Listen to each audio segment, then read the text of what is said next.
we're going to talk about what I read in August this month. I want to say it was a good reading month just because I read a decent amount, but I also kind of forced myself to because I had a summer reading challenge goal to hit. So with that in mind, I'll show you what I've read. 3 of these are regular books. One I kind of showed off in one of my last videos, so I'll lightly bring that one up.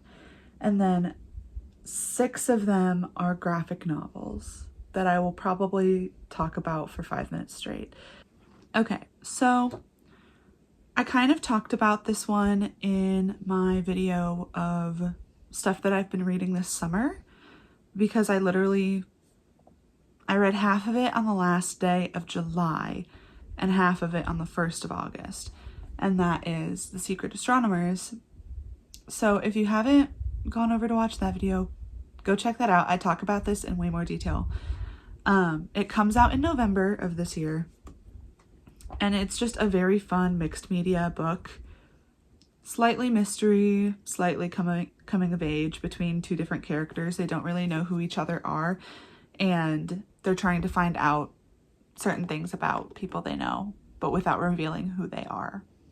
It's very fun. Go check it out. I don't know if I think I gave this either a 3.5 or a 4-star.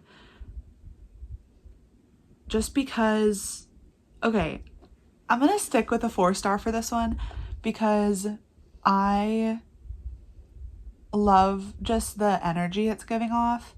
It really reminds me of, I'm going to talk about these graphic novels later, but it reminds me of these 2 characters in this graphic novel series so much. And so that's why I think I really enjoyed this, because it brought me back to the nostalgia of just getting to know those characters as well. I was kind of feeling that I was going to fall into a book slump this month if I didn't just get started immediately. And I had no idea what I wanted to read. When that happens, I usually just stare at my bookshelf and scan what books I have in my head, and see what I'm feeling in that moment. I am such a mood reader, so that is a pretty big thing for me, is I can fully have a TBR list or a book pile that I want to get read sooner than later. But if I am not feeling it, I will totally pick something else up instead. And that's kind of what I did with this. I've had this, I think I got it this year, but I had been eyeing it this whole time since I got it, and I've heard really great things about it. And so I finally decided to pick up Better Than the Movies by Lynn Painter. This one is YA romance. It's on the longer side, but that's not a bad thing. It's actually not that long. It's 347 or 350. And I read this in 2 days. That's how easy it was to read for me. Basically, our main character, Liz, she's always grown up watching rom-coms with her mom. And when she was in elementary school, her mom passed away.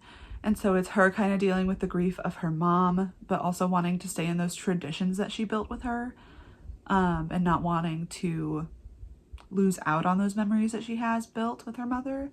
But it's also a romance. So there's this boy that she's been friends with since childhood.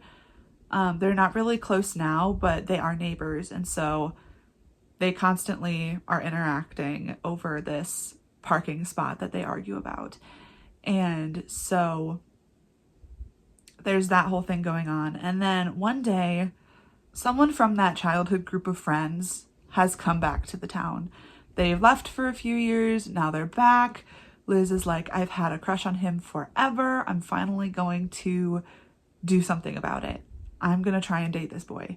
In turn with that, she knows that her neighbor, Wes, is still in contact with this boy and still friends with this boy. And so they make a deal so that Wes is helping Liz get this boy to take her to prom.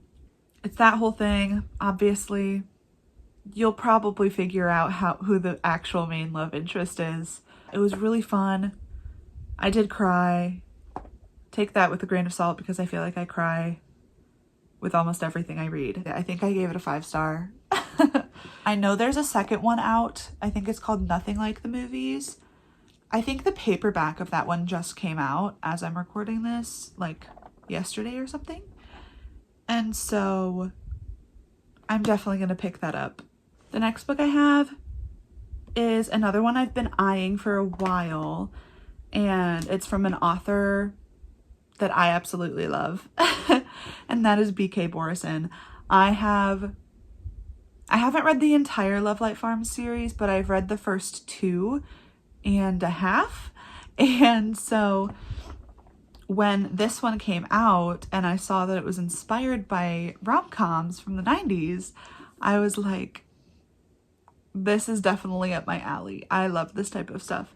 Me and my sister watched Sleepless in Seattle one night, and the next day I was like, this is the sign. I have to read this now. And I'm so glad I read it after I watched the movie, because there's definitely a lot of little things that I picked up in the book that were nods to the movie, which was really, really fun. And that is First Time Caller by B.K. Borison. This cover is so gorgeous. I love it so much. And I think she's doing a whole little trilogy series of rom-com inspired books. I think the next one is When Harry Met Sally, and it's characters that were in this book as well, or at least one of them.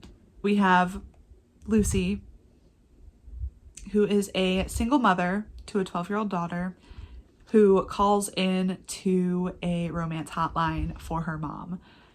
And this is Aiden. He runs the romance hotline. Eventually, she gets brought in to the romance hotline to do this kind of dating show series to try and find her someone.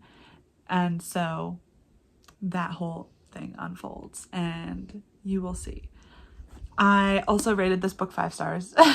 This is really, really good to me. I've heard some mixed reviews of this one saying that they didn't really feel the connection between the two characters, but I felt it. As someone who's never been in a relationship before, I feel like I picked up on all the little things that each person was doing that I could tell that they were interested in each other. Please read this.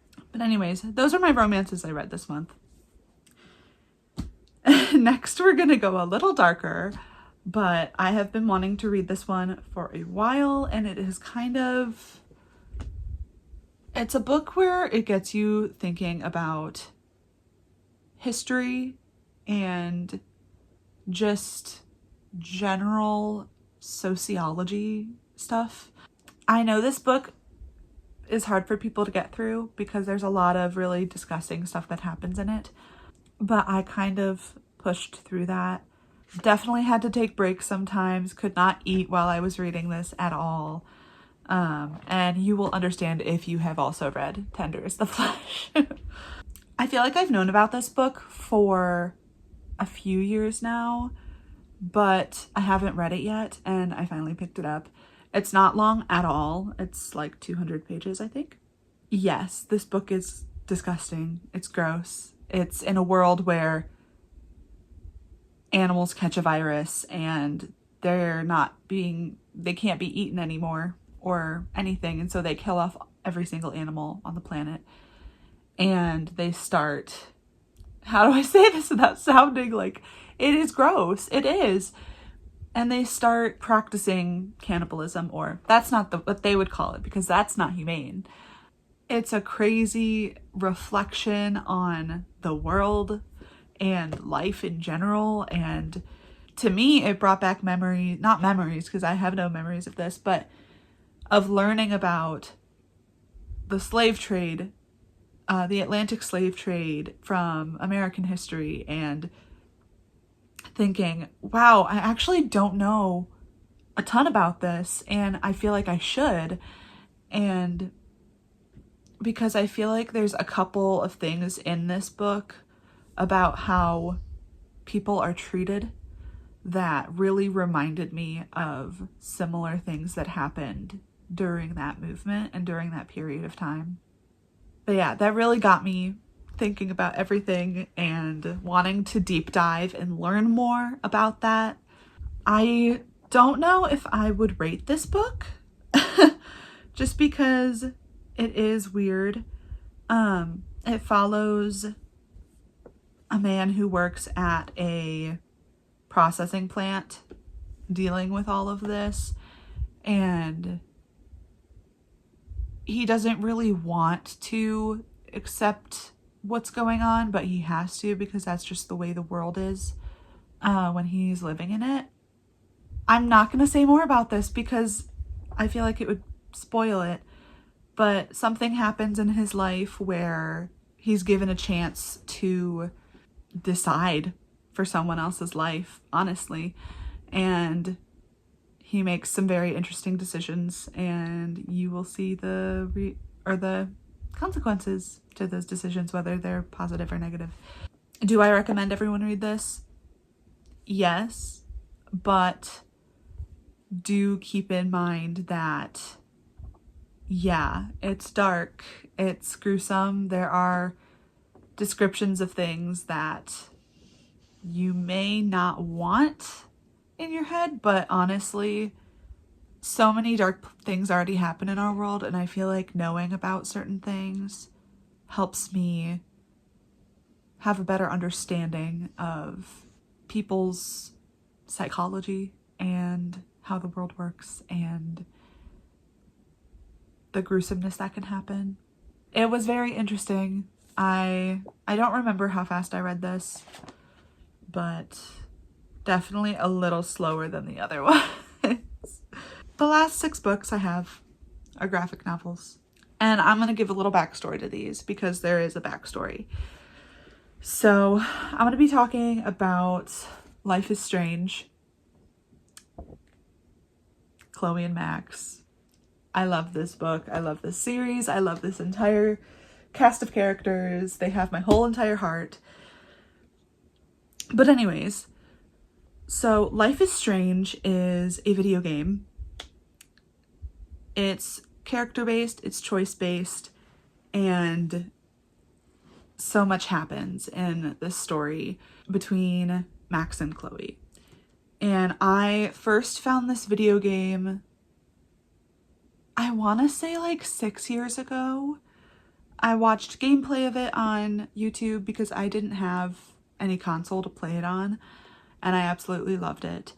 And I've watched playthroughs of it a couple times since then. So I know a ton about these characters, and I had no idea these existed. Like, this is one of my favorite video games ever, and I had no idea these comics existed. And so when I found them, I had to buy them and read through them. Oh. Yeah, I love them. If I think about it too much, I might start crying. The whole basis of Life is Strange is that this girl named Max comes back after a few years away from where she grew up. And so she's trying to figure out how to act back in this town of Arcadia Bay, and figure out, are the people she knew growing up, are they still there? That kind of thing. One of the people she left at that a few years ago was this girl named Chloe Price, and they were best friends. They grew up together, and Chloe went through some traumatic stuff, and then Max ends up having to move away with her parents to Seattle from Oregon. They kind of lose contact with each other, and when Max comes back, she doesn't recognize Chloe at first because Chloe has changed a lot, like physically, appearance-wise. And so when she's in the bathroom at school one day, she's in a stall, or she's in the corner of the bathroom where no one can see her, and she hears 2 people bust through the door, and they're arguing. And it's a girl and a boy. The girl is Chloe Price. It's her best friend from years ago that she hasn't talked to yet. And it's this boy who is being very violent and arguing with her. Sounds like it's something about drugs. And he ends up pulling out a weapon and killing her in the school bathroom.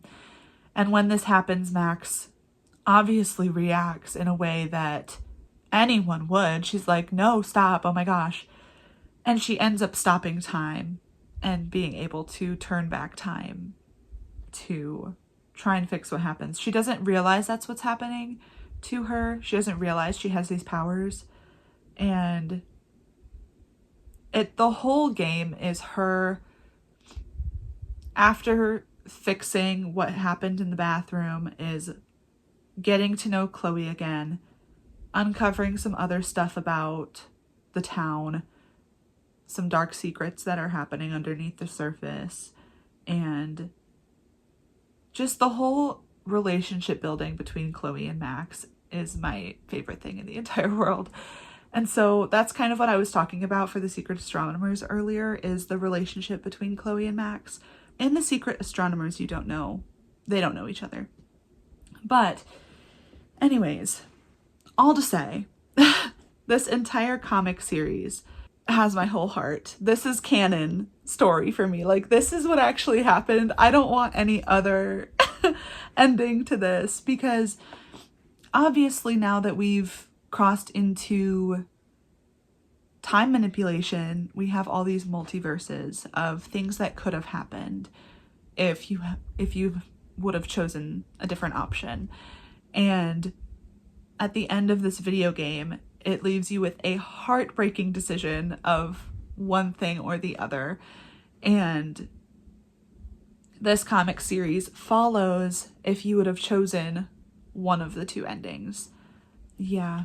I know there's a new video game that just came out of, I think it's called Double Exposure, Life is Strange, that has Max in the storyline like 10 years later, but it follows a different timeline to what's in the comics, and that is not my headcanon. This is my headcanon, because they have a happy ending in this, and they don't in the other video game. If you are a Life is Strange fan, please talk to me about this in the comments. I will go so off. The love I have for this entire series and all of these characters is insane. Again, not going to start talking about this too much or else I might start crying, but I will show you all the covers to them. This is the first one. I think I have no idea, honestly. They were published a few years ago. And again, I had no idea that these existed, but I love them so much. I love them. Yeah. The art is gorgeous in these. Still looks like the characters from the game, obviously. I think they picked a really good illustrator for these, because it definitely captures the characters for sure. If you played Life is Strange and wanted a happy ending for them, read these. Read these. I think that is it for today's video. Thank you so much for listening to what I read in August this month. I have a couple more videos planned for this month, so stay tuned for those. And then I'm going to be talking about something really fun, or I think is really fun, in my next video that's coming out in a couple days. So, yes. Have a great rest of your day. Have a great September. I'll catch you guys on the flip side. Bye.